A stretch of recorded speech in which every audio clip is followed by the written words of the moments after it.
Well, welcome everyone. And again, I'm Marilene Kauffman, and I love doing what I have called for 40 years the Oracle. What is an Oracle? It's a safe space for people to heal, learn, and grow, and share. So again, whatever type of healing that you might think that you are in need of, all you need to do is open to receive it, because it's here.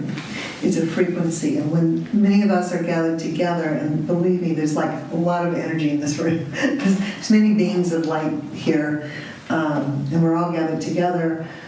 In those moments when you're present, you can heal anything on any level. So, and as I was going around the room working on people, it was very fascinating. There's always a commonality of people that come together and are drawn to come to a group energy. And there's a real common theme here. People who are very tired, very worn out, very ready to be done with a lot of old stuff. So we're going to die. I die daily. I always talk about dying daily. And it'll go more with the theme of how to be in heaven without dying physically to get to heaven. So what I think we'll start with a little short guided meditation, then we'll go into some teaching. And again, if you have questions, if you have something you want to share, just speak up. So, in accordance with each person's free will and highest good, we ask the bodies to align mentally, spiritually, physically, emotionally into present time. Safe to let go of the past, safe to be in the present, safe to move forward into the future. I want you to feel how safe it is, how loved you are, how needed you are on this earth at this time, to be who you are, not to be someone else, but to bring in all of your authentic self, your real soul's journey this time into integration. And I want you to feel the pull of the earth. It's not negative. The pull of gravity, the Divine Mother's pulling us, holding us to her. And I want you to feel that pull of gravity as it pulls negative energy out of your body. The bottoms of your feet have hundreds of wheels of light, or chakras. We're walking trees. So I just want you to feel that energy coming up and down. I want you to feel that root system from the bottoms of your feet going deep into the earth. Deep, deep, deep.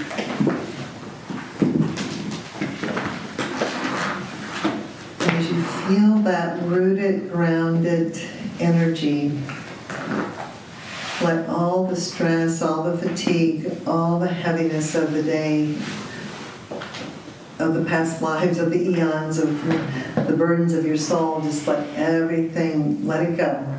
Just see it like an open drain, the bottoms of your feet opening up and letting all that toxic energy from whatever level it's been accumulating on, let it go. The earth can transmute this energy.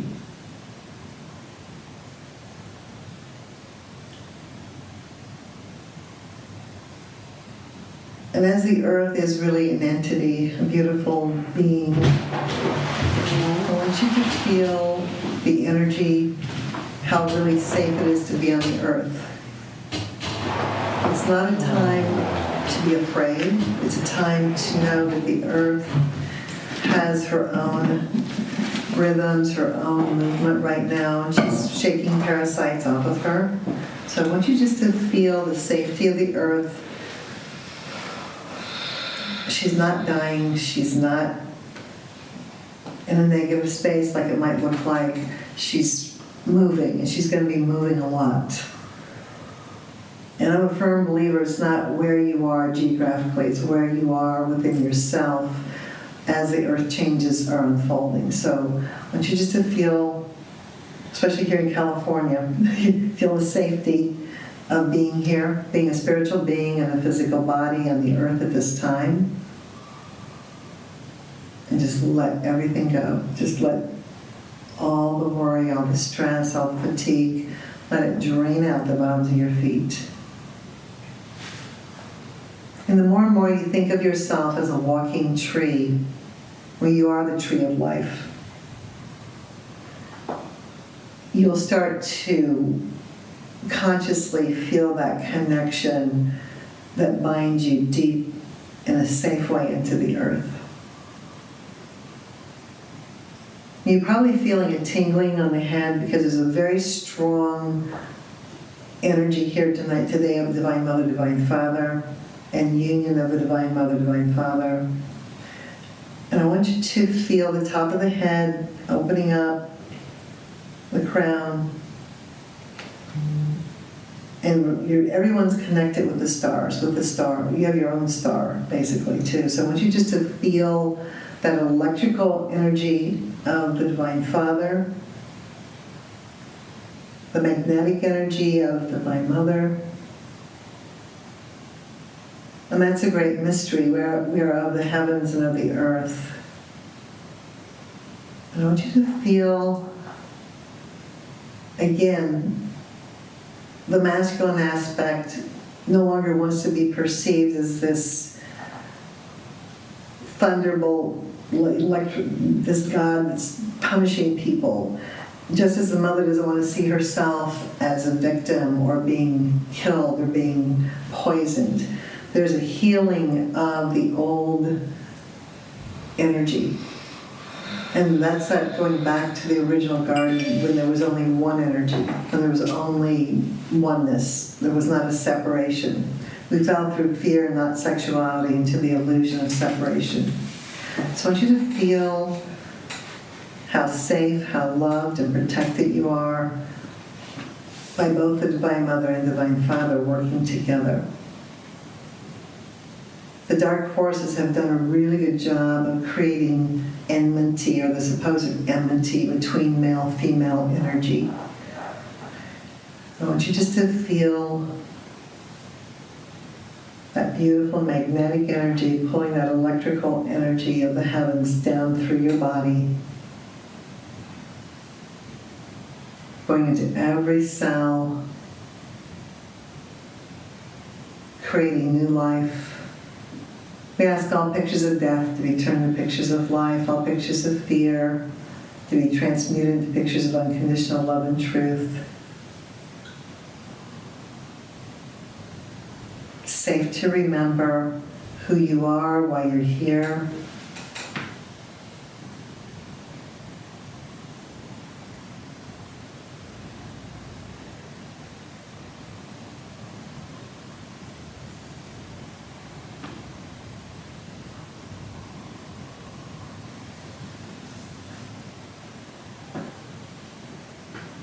Again, whatever level of healing, don't put it off. Be open to receive the energy that's being created in this safe space. There's a lot of headaches, a lot of headache energy going on in here. Let that energy go. That overthinking, over-celebrating, that energy that we all get into. Safe to see with the inner eye, safe to hear with the inner ear, safe to feel empathically. Whatever gifts of spirit that are right for you,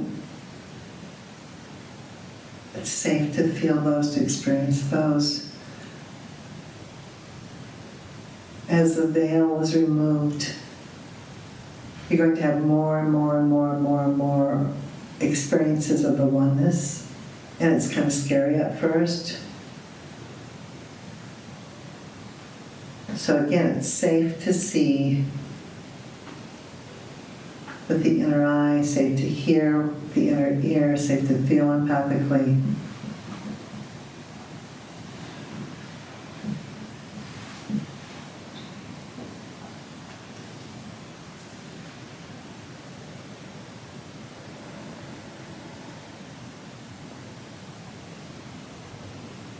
Safe to speak your truth. There's a lot of energy moving around in people's throat chakras, teeth, mouth, gums, throat here tonight as well. Safe to speak the truth, safe to hear the truth. safe to know what the truth is. So the gift of spirit is discernment.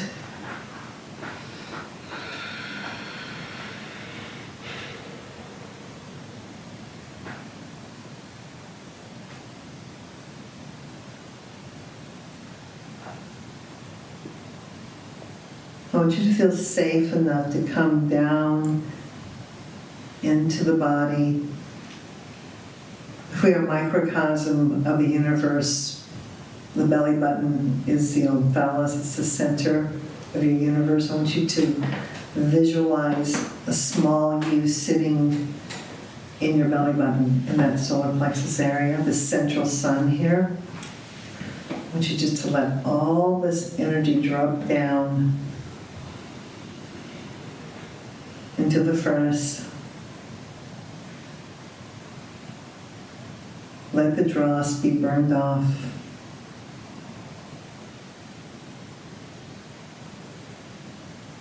Feel the heat.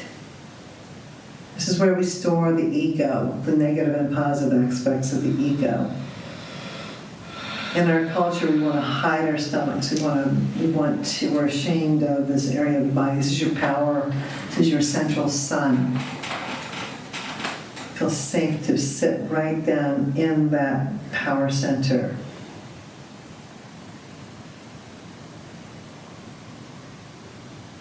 I'm not sure why, but I'm going in reverse.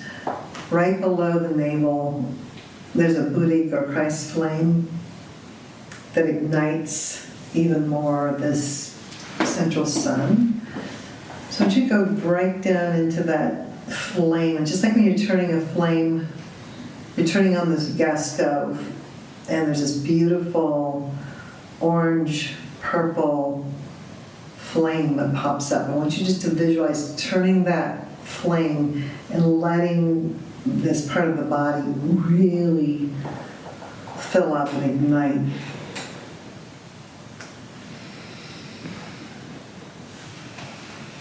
Again, it's safe to be a spiritual being in a physical body on this earth at this time. Safe to bring all of who you are, your knowledge, your wisdom, your abilities into this life and integrate them into your personality. We also, while we're in this area, we want to go back to where anything's gone off the divine blueprint. It's not causing pain, suffering, negativity, blocks. I want you to feel all that old energy just getting burned up. We're going to go back to point of origin, where with your free will, you created karma. You, as the Lord of your own creation, created patterns that may no longer be relevant, no longer necessary for your learning, and no longer in alignment with your true divine blueprint. So I just want you to see all these cords. We're not going to just cut them off, because when you cut them off, they can grow back. We're going to pull them out by the roots. There's ancient patterns that we've all been living in, ancient mindsets, belief systems that are no longer relevant, no longer true. It's like taking training wheels off the bike, and now we're just going to get rid of the bike. And the real strength, the real soul's purpose, you're going to start to feel it within your body. So this can be, on any level, this can be things that we've attracted over and over again, we thought were for our highest good, that are just familiar things. So I especially want to go after those things that are familiar and not necessarily helping us grow. So we ask all the things from mental, spiritual, physical, emotional realms that we keep living over and over again like a moth to the flame because of familiarity. We want to pull these things up by the roots, burn them in this fire, and strengthen this core area.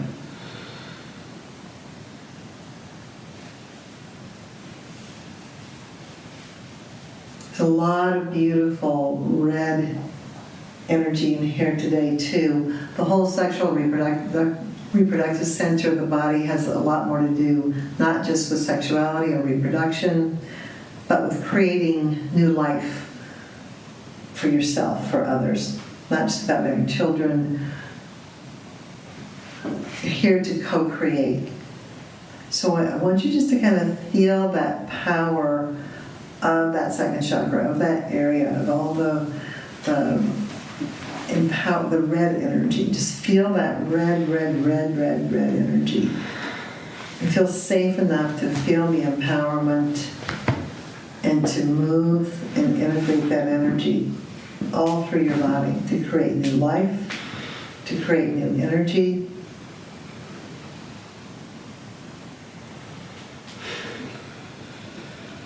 We ask for a healing and cleansing of this area of the body. If anybody's holding guilt, shame, fear, anything hanging out that's blocking you from bringing all of that beautiful co-creative energy into play, into your life.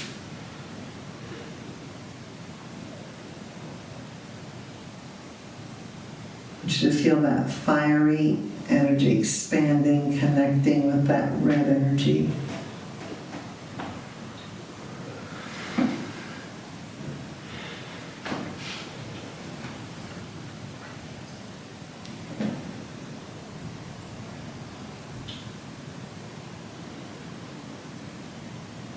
And going back to like the bottoms of the feet being rooted in, the root chakra is also very powerful. And it's a color of black for a reason. It's the color of the earth. I want you to feel that rooted energy. I want you to feel the perineum part of the body. I want you to feel the tailbone, all down in that area. I want you to feel this root, this giant taproot. And again, on any level, anything you want to get rid of, let all the negative energy drain out from whatever level you're holding, fear, pain, suffering, fatigue. Let it drain out through that root. And it's dual purpose. Is that drain, is that old energy is going out. It also is, there's earth energy, there's sustaining life force coming up from the earth, up through the body.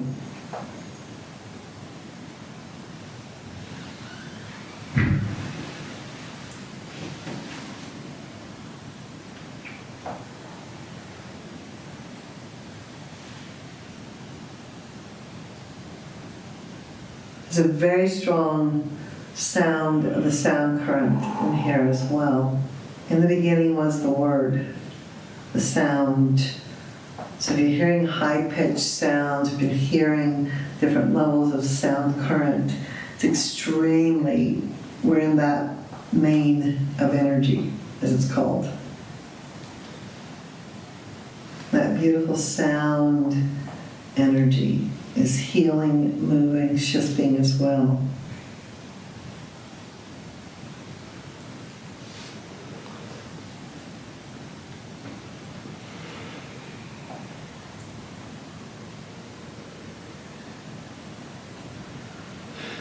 And many of you are worried about other people, and I've brought many people here with you from different levels, from different places in your life, in accordance with each person's free will and highest good and those around us.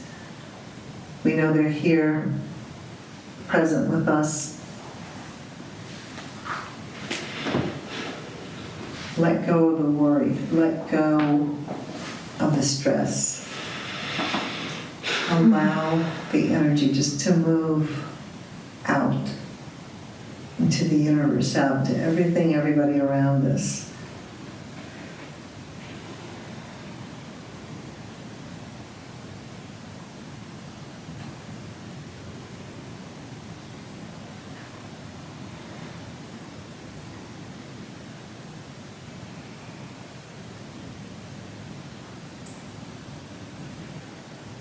We ask the peace that passes all understanding to come to the heart, mind, body, and spirit.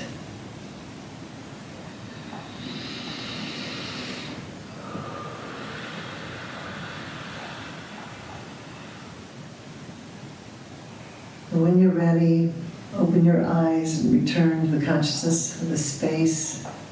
Return feeling refreshed, renewed, aligned.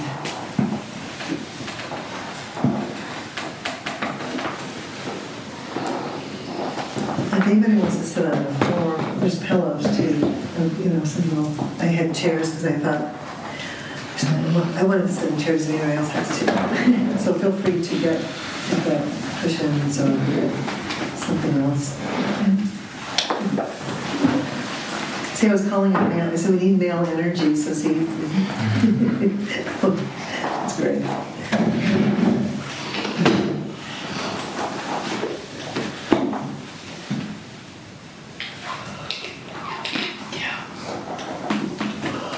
It's nice to see everybody. It's nice to share space with everyone here. I'm going to go into an interesting subject because Spirit brought it up to me because it's come up this week a lot with people I've been speaking with. And it's people speaking about, asking me questions about suicide, which is really interesting. And it's not people that were desperately wanting to actually kill themselves, but it was like, and I'm sure we've all had that feeling of beam me up, Scotty. It's kind of like, yeah, just, okay, I'm ready, just pick me up. And there's such a common misperception about death. Birth is a process, death is a process. And again, we fell through fear into an illusion of separation. In the garden state, and there was a garden state, there is a garden state. When I was a little girl, I saw it all the time. And so I was growing up in a Baptist church. It was very fundamentalist, and it was very disturbing. Except I had my own belief system, so it worked out well. You're like, no, I'm good. I think, so they always talk about when you go to heaven, or if you don't believe the way we do, then you won't be in heaven. I used to think, that's good, because I don't have to see you people. You're going to be in your own heaven. You guys just go right ahead and be there. Then it was about 4 or 5, I said, well, if the Father, Son, and Holy Spirit are all men, how did anything get born? They're like, oh God. And I would say, they talk about Jesus, and I go, no, he wasn't like that. He was like, oh my God. So luckily I had my own really strong strengths, but I remember, I think as all children do, that blissful state when everything is magical and you see the world in a magical way. And because that's the garden state. In the original garden state, in the paradise state, nothing had to die for others to live.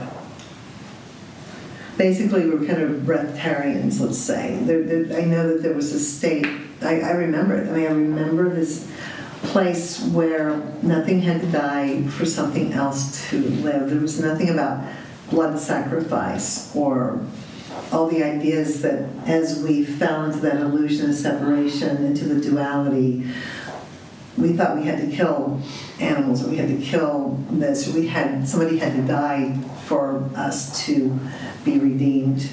There were like 16 crucified saviors before Jesus. This is not a new story. It's like the ancient stories of sacrifice, of something having to die so your sins would be cleansed, right?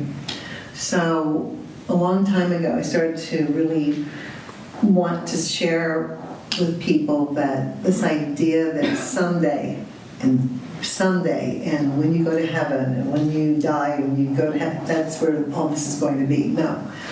That's the dark forces getting people off their path, right? So the idea of suicide is interesting because when you die, well, there is no death, you just change form.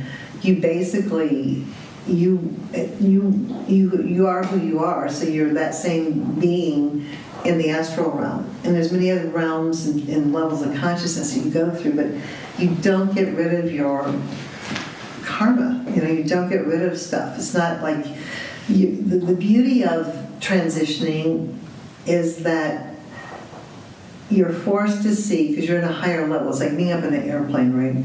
You're forced to see your thoughts, how your thoughts, feelings, actions affected others. Then you're given a chance to mitigate.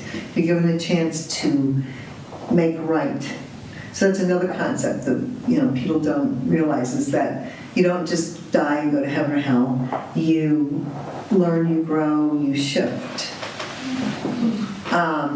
And I have the evidence of that very early on with my work.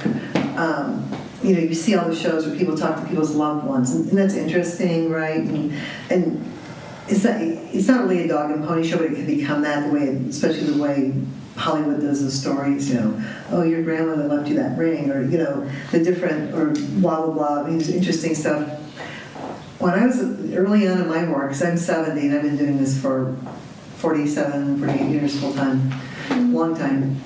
I would get heavy stuff like one of my earlier experiences. A man shows up in the room and he was hiding, and I was with two young girls. They were like in their 20s, and I go, "Someone's here, but they're hiding." So I think we got to get prepared for whatever this is. But there's a message from this man named Harold. They both went, "No, we don't want Harold here." And I go, "Well." I know you don't, but I can't help it. He's over here, okay? And Harold had molested them. And so Harold showed up to ask for forgiveness. So I learned a long time ago, it's not how you think it is. About all the stuff that you see portrayed, there's many levels of things, of why people come through. It was really beautiful because it was profound. It was, it brought them to their knee, and we were all crying because it was so, and he gave details, not about the bad things he did, but he wanted forgiveness, and he was saying how things that had happened to him as a child, and then it was like this you could feel this generational healing, this healing of the DNA, the sins of the fathers that go through 7 generations, or sins and blessings that go through generations, right? And it was one of those just profound things. It was so, and I like to share that story because it's important to know that no matter when someone makes transition, if you have issues with them, you can make peace with them. And as you transmute, as you deal with your stuff, it flows up and down. They hear you, they know, it's fluid. There's a fluidity, right? So it's not the way any of this is written about even. It's like there's just one big body of Holy Spirit, and we're all part of that body. And we're all cells in that body. So I would implore to everyone, if anywhere you have things that you need to heal, you have angry things with people, dead or alive, whatever dead or alive is, because there's really no death. Any level, I implore you, talk to them. Always ask permission. Spirit shared this with me a long time ago. What you do is you say, in accordance with my free will and highest good and the other person's free will and highest good, if there's something you can't say to somebody's face for whatever reason, that you can't face them, whether because they're not in the physical realm right now, or whether you just, anything you know you're going to say, they're not going to listen to you, you can get into a meditative space and you can, anything you've ever wanted to say, you say it. Don't filter it. If it's angry, it doesn't matter. It doesn't matter if it's angry, if it's, don't judge it as bad or good. Feel it, move it, let it go. Because the more you will start to do that, I guarantee you what I've seen happen in my own life and other people's lives, the next time you run into that person, if they're a person in the physical realm, there's a barrier that's down.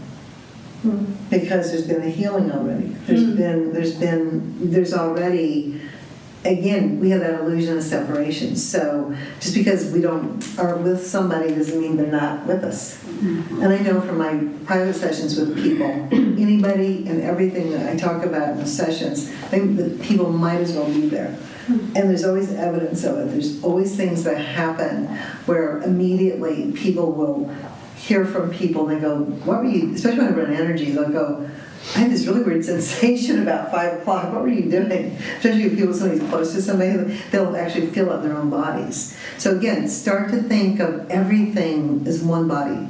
That there's only one, we're all cells in this giant body. And the more you can perceive it that way, it's very helpful in knowing that you can have heaven on earth. Another story I like to share from, again, it was like early on in my work. I was on a radio show for a long time, a very popular show, Bob and Tom show. It's now in 400 markets, whatever, it's in Indianapolis, originated there. And they inherited me, so they had it's kind of like a guy show, and they had comedians, and they had, but I had already done another show, and so they kind of made them have them on. That's why I had so many male clients, because the men loved it. But Bob and Tom were a little bit, oh God, because I'd get on there and take phone calls and call out names and different things, and it was really interesting. So at that time, I had probably 2-3 year waiting list. So this is a really dramatic story, but it's another example of the heaven dying thing. So this elderly man came to see me, and he walked in, and mind you, he'd probably been in my books for 2.5 years for this half-hour spot. He walks in, and I go, oh, Jim is here. And he goes, yeah, Jim's my brother. And I go, yeah. I said, well, sit down. He wants to have a conversation with you because something happened with his heart. And he goes, no, my brother's alive. And I go, oh, okay. So he sat down, and Jim proceeded to tell me all kinds of stuff that happened when he was 8 years old and this kind of thing. And he goes, that's really not why I came to see you, but this is fascinating. Yeah, everything you're telling me is exactly. I said, well, I don't know what's happening, but something's going on with Jim, and I think he's got 1 foot here, 1 foot on the other side, or there's something. He went home, and his wife met him at the door, and she goes, your brother passed away. He passed away in that half hour. That man had been in my books for 2.5 years. And that I've had so many neat gifts from Spirit by having experiences like that, where you just know, it gives you, even if you lose faith, you go, oh my God, how does that even happen, right? And he told her, he said, because they were so close, he said, it normally would have probably killed him, but it made him really see, and it gave him, he lived a lot longer. He kept in touch with me. This is back in the 80s, he kept in touch with me. And he said it added years to his life, because if he had just had the idea of death, his brother's dead, blah, blah, blah, and then he became a witness to many people. That's the beauty of it. He became a witness to people. So you'll have, in your own life, every day, you'll have things. You just don't see them. You gotta open. And every day there are messages, and there are signs, and there are amazing things that Holy Spirit wants to show you about. Wake up, be here now. It's not a time to be anywhere else. Your path is where you're on your path. You're on it. It's not something you have to find. Whatever you're doing is what you're doing. And the more you can just embrace that, because we were so taught to be linear, right? It's so awful, because we're always hard on ourselves then. We think, someday I'll be this. Someday I will accomplish this. The more you realize that God isn't perfect, people get really mad when I say this, but I don't care. Because obviously, if we're made in the image of the Creator, we're not perfect. Neither is, the Divine Mother, Divine Father have their own stuff, and what's perfect? What is perfect? These ideas of perfection are so rigid, and they come through all the religions, about you shouldn't do this, you shouldn't do that. I don't know if you've ever heard of the Emerald Tablets. The Emerald Tablets were the original tablets that Moses brought down. You remember the story of the burning bush, and how Moses was really, really aggravated because they were worshiping idols and different things. He got really mad, and he brought down, they smashed some tablets, and this is where it eventually became the Ten Commandments. The first set of law that Moses brought down to the people were called the Emerald Tablets. And there was nothing in it that said anything in the negative. And he realized they couldn't go into higher law. So the next things that were brought down were thou shalt not kill, thou shalt not, thou shalt not, thou shalt not, thou shalt not. But again, in that garden state, in that higher state of consciousness, there is a higher spiritual law that supersedes man-made law about what is right, what is wrong, what is whatever. So you want to keep an idea about that too. You don't want to. You don't want to go around breaking the laws everywhere. But I've unchained a few dogs that I saw chained up. Let's just say I've done some things, but I freed some animals that needed to be freed. Or there's sometimes you have to. Sometimes if you see something, don't call the police. You just deal with it, right? It's about that kind of thing. I have a question. Sure. I was raised on this book, New Age book, and it basically says that the only time that we cut off eternal life is potentially if we take our own lives. Is that what do you? There's a lot of truth to that, and again, I think it has. Going back to the suicide idea, I think it's about motive and intention. I think sin and karma and everything have to do with motive and intention. What's in our heart, mind, and spirit while we're doing something. So I really think sometimes, you read stories about a lot of elderly Jewish people killed themselves rather than taken to the concentration camps. It was more prevalent than people know. They took or Masad, or when people jumped off the, there's time, again, was their motive to hurt somebody or to, no, it was their own choice. So I think it has to do, I think if people are suffering and have terminal illness, I think they have a right to say something about it, right? But unfortunately, a lot of suicide, people are very angry, and it's a punishing thing. They're angry at people, or I've had to go into countless, for some weird reason, maybe it's the Scorpio thing with death rebirth. I have been called into so many places after people have died or committed suicide to help clear energy. Right after, not. I'm talking still blood on the wall, stuff like that. Yeah, I've had a weird karma my whole life with this kind of thing. So there are many people. Then there's people that will go in the woods. They'll lay a shower sheet down, and they go in the woods and they lay a shower sheet so there's no blood. It's really, and suicide's a really weird, and it's very seductive. Especially, it's so popular now. Oh my God. Everybody's hanging themselves. So popular. Well, you know what I'm saying? It's popular in the sense of in the media. Well, it is. It's so strange. And the reason I know a lot of young people are so. Right. I get these 15, 16-year-old girls, and they're so. Oh my God! Well, I really think I want to kill myself. I go, Are you crazy? No. But have you ever talked to a spirit?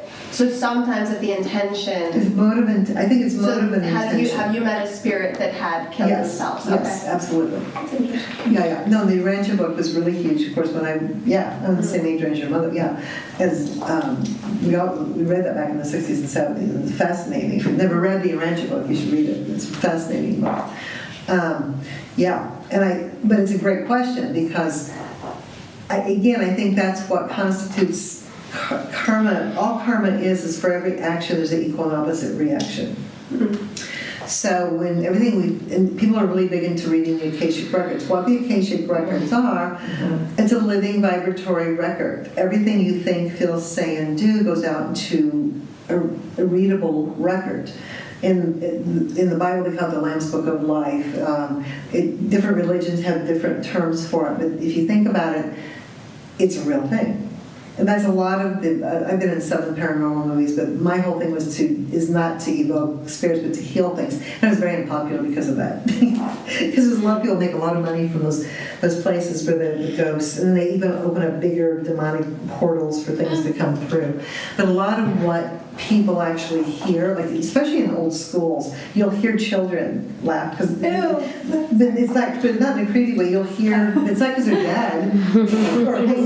I know it sounded creepy, but no, theaters are very haunted sometimes, but it's not necessarily there's a ghost there because so many people had emotional experiences in the theater, right? So you actually can hear sometimes. They can get it on a recording. You'll hear laughter, or you'll hear people talking, right? That kind of thing. So there's this living, bright, vibratory record. So again, they're seducing spirits. So this whole glamorization. I'm sure you're in that. Don't you? You know a lot of young girls and buildings. Oh yeah. With the No, suicide I know rate. it. Yeah, totally. It's all- Totally. it's like a romanticization of mental illness. yeah. It's very interesting. So should people be scared of ghosts? I mean, because that's kind of like laughing. I was gonna Like- say, how do we eliminate our fear so Of that we're not ghosts. afraid, period? Because that keeps us from maybe seeing all there is to see. Because when you hear like paranormal, like that To me, scares it's me. nothing But par- other people are Right. like, this is like, I want to talk to the person. Where I'd be like Right. running out the door. It's like little girls laughing. I'd be like, I'd run out of the door. That's so funny. No, what it is, nothing's paranormal. There's always explanations for it. It's our perception. I've always known that. I've always thought, I always tell people, I go, no, there's nothing paranormal. It's explainable. It's again, we've got this veil. We've fallen into that illusion that I'm dead, I'm alive, I'm asleep, I'm awake. But what happens with spirits there are spirits that get trapped, for sure. I mean, I've gone to Gettysburg 3 different times, and it's not just little orbs that go on for the purpose of healing, and there's like huge light forces that come up to help cleanse those areas. So yeah, if there's been, it depends, this is what happens. I think a lot of what people perceive to be ghosts aren't necessarily ghosts, they're traces of energy. My mother and father, one time I was very ill in 2012. I must have been more ill than I thought. It was the strangest thing. I just remember I lost my voice. Historically, through my career, if I get really sick, I will lose my. And I was laying in bed, and I'd wake up, and my father's on my right, and my mother's on my left, and so it couldn't be 2012. My mother passed away in 2013. And they were both sitting there. And trust me, they got divorced when I was in college, so I'm like, oh my God. They're together, they're buying, this has got to be serious. And it scared me because I thought, oh, they're coming for me, right? I was saying like, I don't want to go yet. I want to be here. But it was a beautiful thing. And I have people show up all the time in the dream state. I see my brother, I see my mother, I see so many people, but it's not anymore like, oh my God, I'm afraid because they're over here, they're with us. Your mother is here today, really strong. And your mother is so interesting, because you shared with me earlier, she's born May 5th, that's my half birthday, because I'm born November 5th. So, and she was a spiritual person, she was in the spiritual things, or is yet. But now I have found, there's several people here. And again, they're just in a different rate of frequency. But I would invite everybody also to not watch scary things. You don't want to take that into your consciousness. I find it so fascinating that people want to watch these horrific. I don't get it. Right. There's enough horrific. So There's so much crap out there anyway. Who wants to take that into your consciousness? But fear is our biggest enemy. It's our we fell through fear, not sexuality, into this illusion of separation from self, others, and spirit. So it's a great question. How do we deal with fear? And again, all the famous sayings, we have nothing to fear but fear itself. And I love the Churchill saying, if you're going through hell, keep on going. Don't hang out there. And again, I think we've gotten so used to suffering that we tend to feel some of the hell states or the suffering states, and it feels familiar, and so we go, oh, okay, this is okay. It's not okay. This is my latest one. My middle name's Joy. And Spirit keeps saying to me, don't let anything or anybody rob you of your joy. Don't let anything bum you out. Don't let anything, and that's all associated with fear too, because the one thing about fear, notice where you feel it in your body. I think everybody feels fear in their bodies in a different place, or different places. Feel it in your chest, Yeah, it's fascinating, because people feel fear, and it can move around too. So when you feel it in your chest, what does it feel like? You can't breathe. But it's not like I'm trying to struggle for breath. It just feels really heavy and like Oppressive. everything is coming in and itself. Yeah. Yeah, I do not like that, right? And some people feel like they got hit. Some people feel it in the pit of their stomach. They feel like just this really grips your stomach. And it's fascinating where you store fear. So when you feel it, you want to breathe. The minute you start to feel that, you want to go, okay, I want to go back to the point of origin. Where did this fear begin? What's the point of origin? Because we've been so taught in the Western world to treat symptoms. It's like putting a Band-Aid over cancer. If you don't go back to what's your original fear, what's your original point that something went off your divine your path, you're just going to keep having those healing symptoms, right? So and I've been diving into some of that because I've had some, trust me, even at my age, there's some things I thought, oh, I'm good. I dealt with some stuff a long time ago. I've had some stuff in this last couple of years where it stopped me in my tracks, like full-blown memories of things that I really thought I was done with. And it just was like, that was almost like, what? And so I had to just surrender. I just had to go, you know what? Apparently there's still some stuff there. So just surrender to it.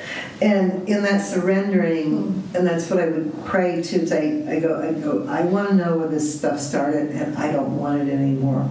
I don't want to be hurt or hurt other people. I want to know, where did this start? And once you start getting into perceiving it that way, you'll get answers. You'll get answers. That's the best part. You will definitely get, you will get answers. But it's the main thing that keeps any of us from, I think, manifesting our authentic selves or co-creating the spirit and using the free will. Yeah. It's tricky business. I mean, and there's different types of fear. I think there's primal fear that's good, because we have the reptilian brainstem, right? That's about fight or flight. So obviously, we all have that reptilian brainstem. And you see a lot of people, that's where they live, unfortunately. There's a good percentage of the people out there that are stuck in the reptilian brainstem. And they fight or flight. They're very primal. It's that. But so you want to have fear, the kind of fear like that tells you, get the heck out of here. If there's danger, you want to have that balanced reptilian brain. And then it's just like in the Egyptian mysteries, it's like that you want to open the third eye. You want to raise up out of that reptilian brain stuff. You don't want to stay, that coil, the kundalini, you don't want to, as it coils up and goes up, you don't want to stay there. You want to have that, but you want to then open to the high self. This is another misperception. We think that only through meditation or yoga or prayer or this that we can be in a heavenly state or that we can get answers. I used to, when I was a little kid too, I used to read a lot about Buddha and Jesus and study things, and both Buddha and Jesus and a lot of the saints and masters would say, be in a constant state of prayer and meditation. And I would think, wow, that's pretty cool, but how do you do that? How can you be in a constant state of prayer and meditation? Well, prayer is when you send out, meditation is when you receive. So when you're in a constant state of prayer and meditation, there's no duality, there's no separation. You're in higher mind, you're not left brain, right brain bouncing back and forth, which is what causes the suffering, which causes that fall in the garden was about. That's what eating from the tree of the knowledge of good and evil. The tree of life was the tree of life, but when we started to go, oh, no, this is bad, this is good, we started to fall into that left brain, right brain, if you want to look at it scientifically, right? So when we're in a constant state of prayer and meditation, there's only one frequency. We're giving, sending, receiving, it's all one. Then that's what unconditional love is. That's my whole thing too, is actualizing unconditional love. It's not a concept. It's not something that we should just read about. It's how we treat ourselves, how we treat each other. And it doesn't matter if it's any religion, and it happens to me more often than it should in New Age thought. So many people are there's a lot of people that I don't experience unconditional love. You might as well be in a fundamentalist church. I'm sure you've experienced it, with belief systems. People get very caught up in a belief system of something should be this way or that way, or not really feeling that love and acceptance. So, but it starts with yourself. So the more you can love yourself unconditionally, but again, we're taught that that's bad somehow, right? We're taught that we're not supposed to love ourselves unconditionally. Well, the other thing is, unconditional love doesn't mean being a doormat. There's a concept of like, oh yeah, here, take all my energy, that's not unconditional love. It's not unconditional love. When you have unconditional love for yourself, you start to have radar for vampires. You start to have radar for, like Jesus said, don't cast your pearls before swine. I always love that statement because it's just true. Don't waste your time. Why are you wasting your energy? If people are ready to hear, those are the eyes to see and ears to hear. They're going to see it, they're going to hear it. But there are people, they have to take their own step. You can't do it for them. And I know we've all been through this lately because it seems to be a big theme. You can't pull other people up that mountain right now. You've got to be on point yourself and take those last steps that go up into the up to that mountaintop. There's many roads that lead around the mountain, and then they eventually merge into this one road. And what Spirit keeps showing me is that there's 2 steps, and you can't keep going back and pulling people up. We're at that stage on the earth right now where people have to use their free will, have to use their highest good, their own stuff to move up into their own higher self. So it's important to set boundaries, not out of fear, but out of unconditional love. It's knowing when to say no. Instead of knowing when to say, just always saying yes, right? There's a fine line between enabling and helping for ourselves and for other people. And that's one of the gifts of the Holy Spirit too, is discernment. That's a really good one to have, because in almost anything, if you can ask for discernment. I need a discerning spirit about this decision. I need to have a clear understanding about the guidance, because a lot of times we'll get information, or we'll think, okay, this is our intuition's guiding us this way. Then you get confused, and you'll think, was that my lower ego wanting this to be this way, or what is it? So what I do every day, I go, you know what? This is what I have to do. I surrender. I don't want to make any more mistakes in my life. I want the highest good, and I'm willing to let go of anything on any level that's not in the light, that's not right for me anymore. I want to let it go. And I can tell you, you won't go wrong when you see it that way. But again, we've been taught to, yes, it's good to have goals, it's good to go after things, but I'm sure you've all had the experiences where you thought, oh my God, if I only had this relationship, or this job, or this house, or this, and you look back and you think, oh my God, thank God that didn't happen, right? Because it wasn't the right thing, or it could take you another path. So that's what happens with the lower perception. We get very trapped in a very finite way of what we think we want or think that we need. So I would advise that's just a good prayer to do every day. And if I get confused about something, I just go, you know what? I just know I got to get unstuck, but I also, I know I tell myself every day, there's a plan. There's a divine plan, you know. I love the ones where you get the parking spots. She said she got a parking spot right in front. I love it. We all have those days you wake up, you get the parking spot, and all this stuff flows. That's really how our lives are supposed to be. They're this flowy, and then something happens, and we don't even know what it is, and it's like, everything, it seems like it goes wrong, right? Everything's blocked, and what you want to do with that is really turn that into something positive. Is to know that if you run into something that feels like it's a block or a negative thing, embrace it. Embrace it, because, and again, that's what all the saints and masters taught. Embrace your enemies; they bring you your greatest lesson.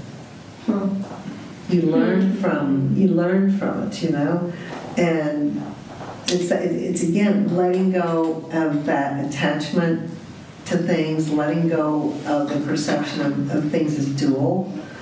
And the more you vibrate in the oneness, you'll start to attract more and more of the wholeness and the oneness. And the more you're still healing, and it's not a judgment because we all go through it, but if you're still healing fragmented pieces, you'll find people, in psychology we call it matching pictures. You find people you have matching pictures with.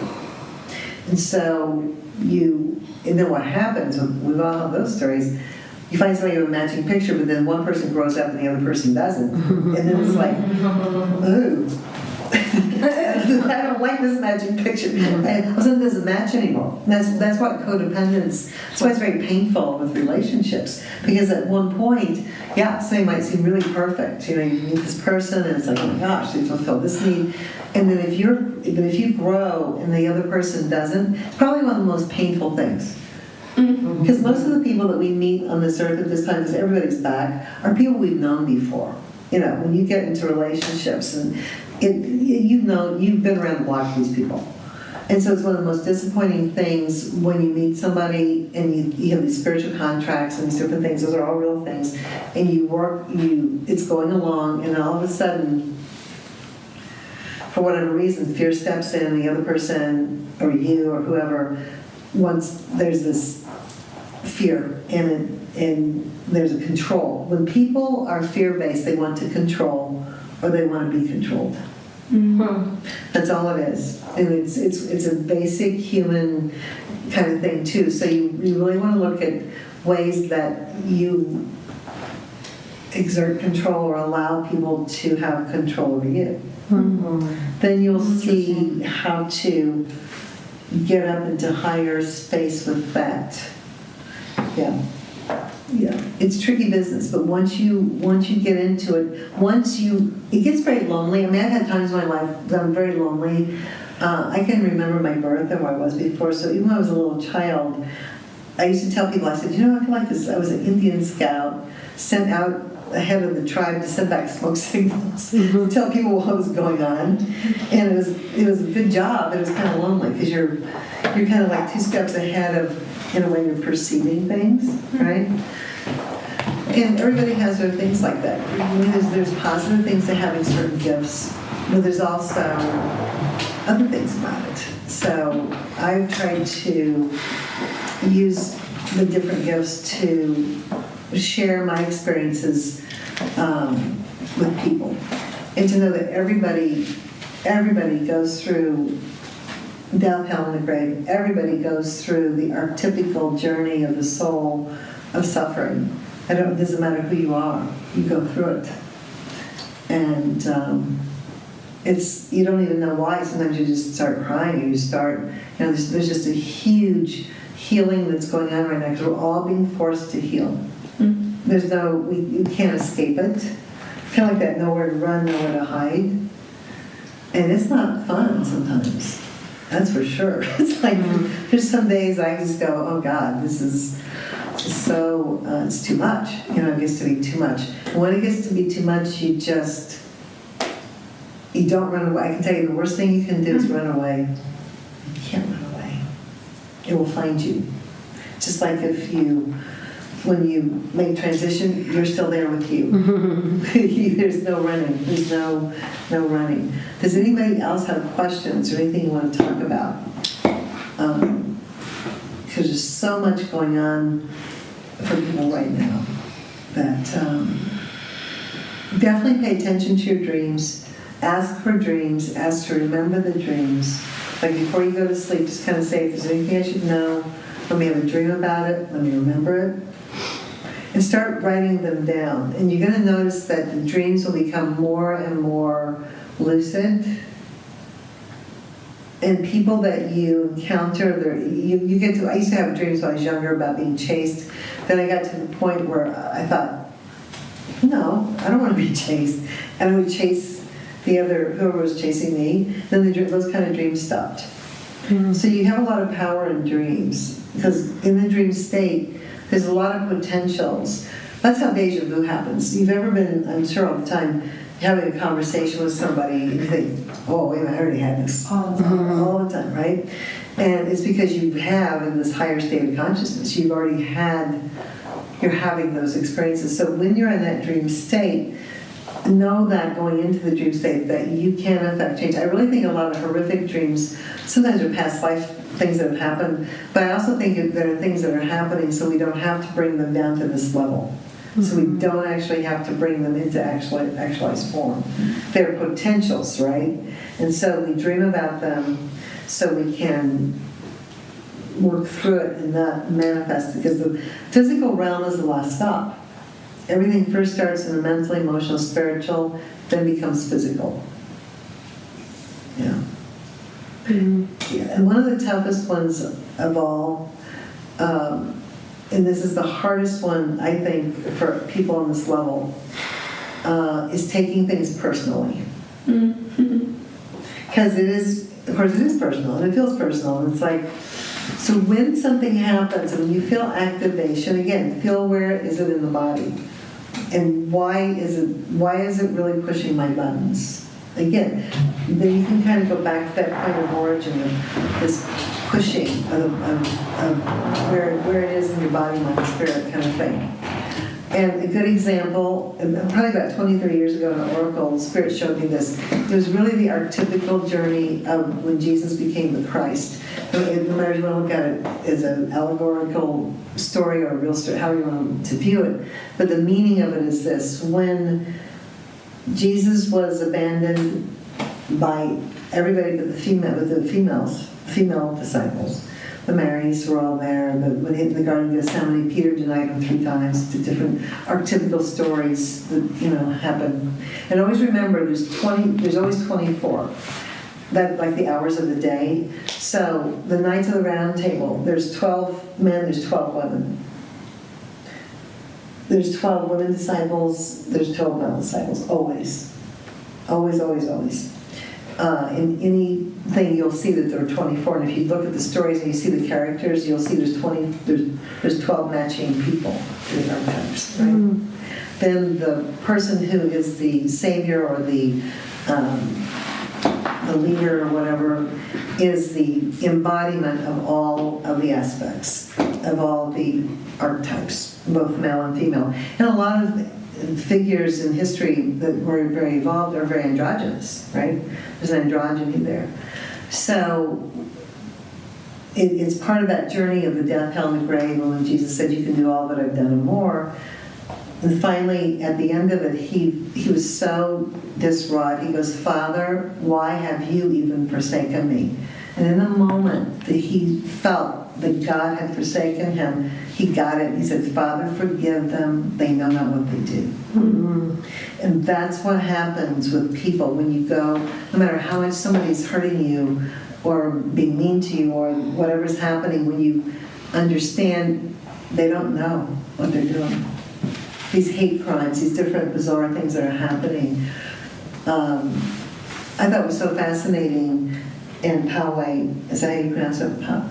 The synagogue shooting, that the woman, this amazing woman who was very wealthy and who had given all, that she protected the rabbi and was shot. It's so weird. It's so interesting. Yeah, you don't hear. Usually, you hear about men, but just beautiful philanthropic woman, and she put herself in front, and the rabbi didn't even know that part of his hands had been shot off, and he's grabbing all the children. So there's a lot of, when you look at these stories, you look at the details like that. You don't just go, oh my God, it's a hate crime. You go, wait a minute, there's something really unusual about that one. And they're all unusual. They all have aspects to them of group energy, right? And lessons we can learn from them. Yeah.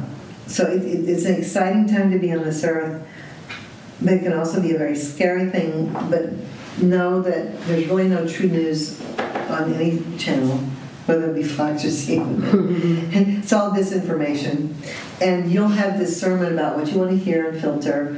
don't sit and listen to pay attention, educate yourself, but don't know that the real truth is somewhere out there that's not what's being shown to you. Not propaganda.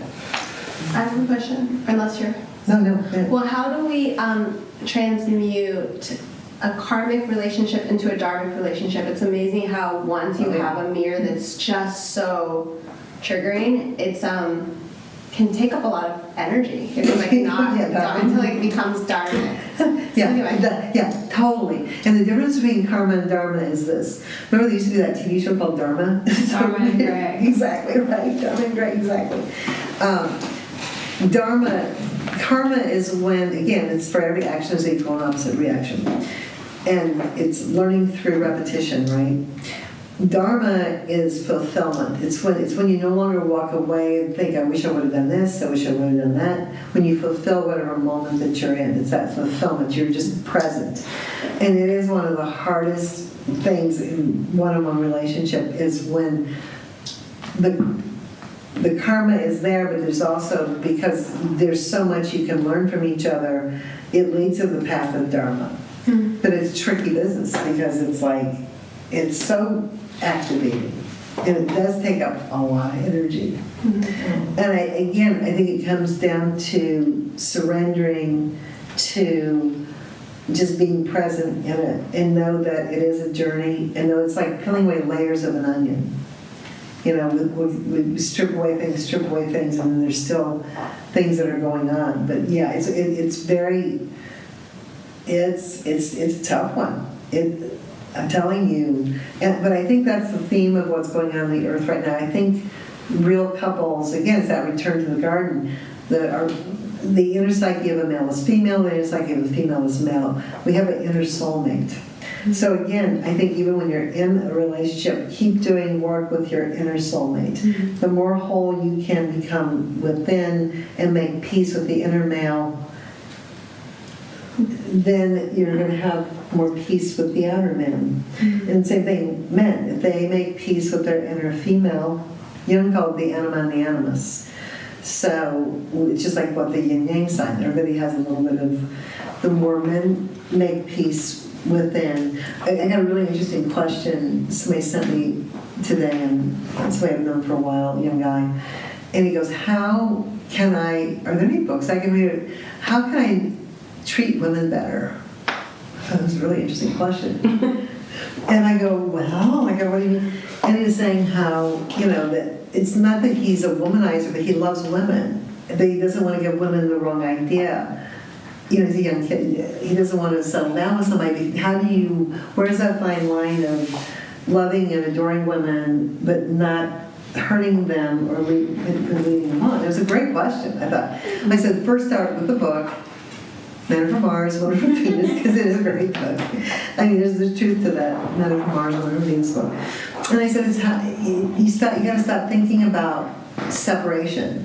You have to stop thinking about, you start, maybe you're looking for these women, it's something that you don't realize, but you think you're just worshiping these people, but you're not. Maybe you're taking, the more, so do inner work. Don't just go date a bunch of women. So one suggestion. But I think it's tricky stuff. I mean, but I would always know that the more you do inner work, you will gain so much, because then the outer world's just a mirror. It's just an astral projection back to us of what's going on inside of ourselves. And we forget that so easily. We forget it so easily.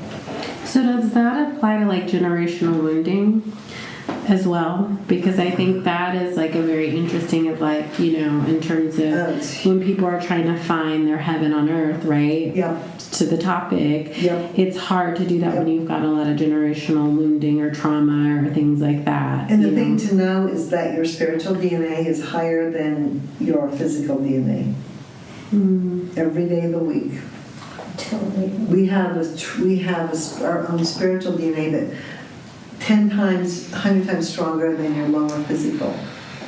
But yeah, the generational wounding is fascinating. They can do studies on people that were never raised together, and how they'll have,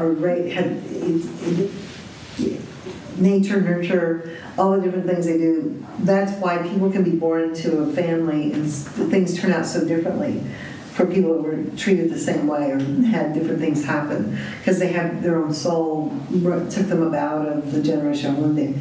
But it's fascinating.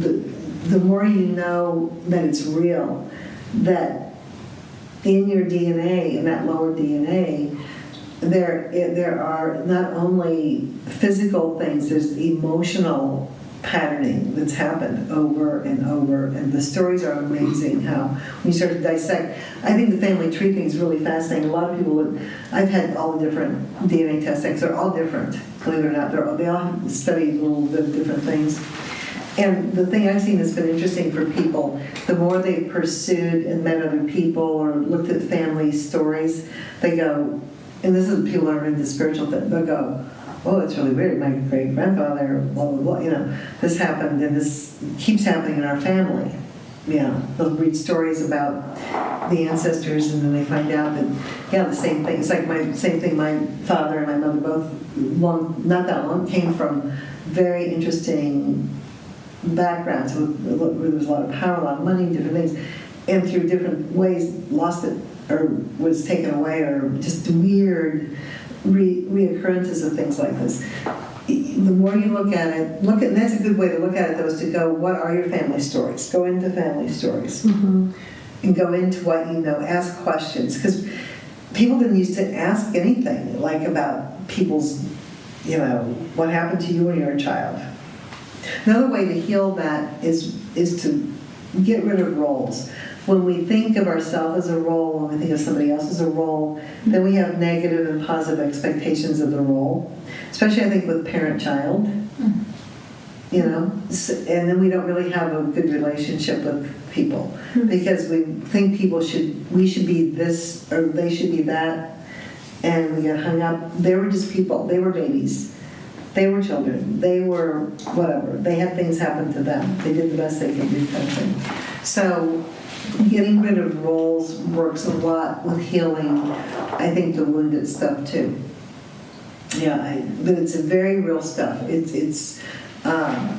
look at all the stories that we know through history of what happens in families, what happens in religions, what happens in the things that just keep happening over and over again. And we're in that time. That's what the Aquarian age really is about. We're not supposed to learn through reincarnation. We're not supposed to be, spiritually, this is about 20 years ago.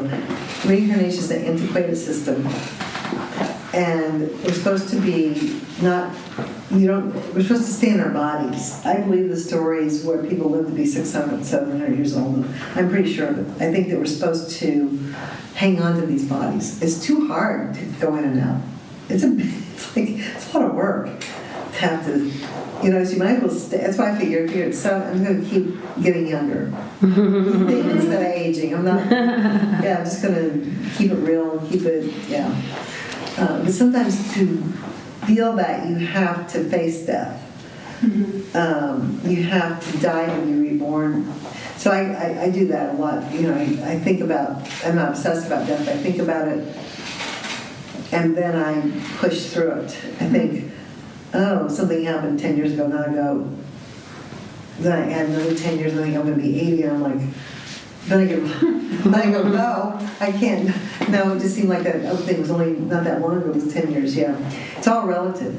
Just really how we transform, how we live, knowing that the beauty, the garden, it's all here. Don't let other people, don't let your lower self keep you from being in paradise, being in heaven. Know that it is here. It's not off in the distance. I'm wondering, lately, I grew up, born in a TB, just a little bit not in this material world as far as hospitals. And as I become at an age where people are starting to get very sick, terminally sick, and experience the whole hospital route of the what happens with the risks when you start going on medication or chemotherapy. I just talked to a friend where he had his mom and his brother died from a surgery from the same surgeon about diverticulitis, and I'm just like, those hospitals don't seem like places for people to get well, and I have someone very close to me. Yeah. And so I'm just curious, like, and I almost want to ask you it privately, but it's fine. a small group, so I'm just curious, like, more information about this whole, the way to heal potentially, and how to reconcile how people are understanding how to heal when some people get sick and go to a hospital, which it seems to me like a shop. It's like turning your power over to other people. Yes, I was brought up very similar. I know your mother was learning the herbs and you know all about it. You know, my dad was a beekeeper, so I was brought up on a bee farm. So we never went to the doctor. We didn't have aspirin. We didn't have anything, medications in our house. So if you got a cut or anything, he'd put honey on it. We were so embarrassed, but you find out that honey's antiseptic. Mm-hmm. It's totally antiseptic. He knew what he was talking about. You know, and he knew all this stuff. Mm-hmm. And there was not that concept. You physician heal thyself, right? Mm-hmm. You take responsibility. And in the Western model, especially, we've been taught to think everybody else has the answer. Mm-hmm. Mm-hmm. Everybody else, the doctor knows more than you, the teachers know more than you, the church knows more than you, everybody out there knows more than you. And it's a purposeful disempowerment of us as individuals. Mm-hmm. And I think, of course, there are times when you have to have medication, there's times when you have to have things, but I think the more people take responsibility for their own, because it kind of goes along with magical thinking. I think that people have really turned doctors into gods. Well, not anymore. They're kind of like not being treated like gods now. In the old days, right? I think we're going to see people turning away from more and more and more from the hospitals and cutting, and but it's barbaric. Obviously, especially with that kind of thing, it's like, Again, going back to the point of origin, why did I have this illness? Well, that's what's called dis-ease, right? Mm-hmm. So I think that's what, and I think the struggle that people go through that have, my brother had leukemia, had a really rare form of leukemia, and he did all kinds of holistic stuff. And then he needed a bone marrow, but he beat it 3 times, and it was really strange. But I know in the journey he was on, there were certain things he wished he hadn't done. Mm-hmm. You know, but they scare you. They scare you into, you have to do this. And radiation is the worst one. Oh my God, they just burn the flesh off people. I mean, it's just horrible. It's like, the overkill, right? So I think that, again, prayer, talking to on a higher level, the more you have faith, because there's a real true thing with healing, you can have permanent healing. I've experienced it. I've experienced it with working with people with any abilities I have from spirit. But I think it's always interesting when you meet people and they don't have the background like you had. It's hard. It's really hard. Mm-hmm. It's really hard. But I think it's always about finding the middle road. How do we find the middle? Mm-hmm. So we'll talk more about that because I had some ideas about it. Yeah. This has been wonderful. I've enjoyed every one of you, and I'll be doing these on a regular basis, probably once every 3 weeks or so. I think it's a good, maybe once every 2-3 weeks, I'll know. And I do private work with people. If anybody's interested in doing private work, I also do that. So thank you all I hope this was helpful. Is it already over? It went by flash. It goes by fast, I know, right? Thank you, Marilene.